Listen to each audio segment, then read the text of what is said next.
Good morning সকলকে। তো চলো শুরু করা যাক আজকের ভিডিও। আজকে প্রায় 7:30-8টা বাজছে। এখন আমি উঠলাম, উঠে ফ্রেশ ট্রেশ হয়ে এখন পড়তে বসবো।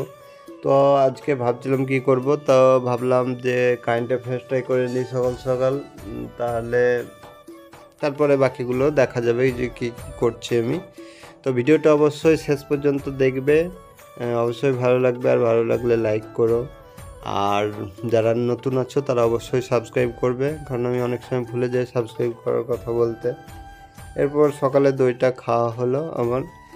এখন যেহেতু মানে সকালে উঠেই পড়তে বসেছি, তো এখানেই খেয়ে নিলাম। এরপরে অনেকে আমাকে জিজ্ঞাসা করছে যে কোথা থেকে পড়ছি আর কোন কোন বই পড়ছি। তো এই দুটো ভিডিও করা আছে, তোমরা ডেসক্রিপশানে দেখতে পারো। তো এখন দেখতে পাচ্ছ আমার কমপ্লিট হয়ে গেল কারেন্ট অ্যাফেয়ার্সটা। এবার ইংলিশ নিয়ে বসেছি। তো ইংলিশটা তো সাবজেক্ট ভার্ব এগ্রিমেন্ট এটা করছিলাম।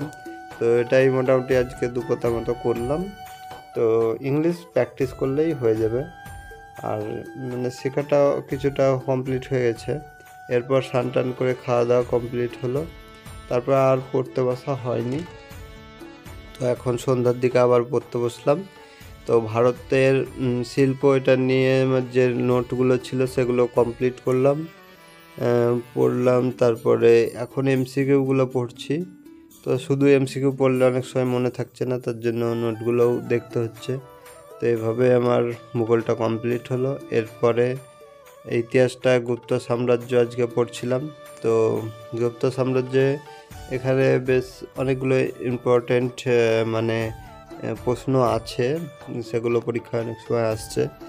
আর এটা একটু আমার সহজ লাগছে, কারণ অনেক দেখছি তো আগে যেহেতু পড়েছিলাম সেগুলো মনেই আছে।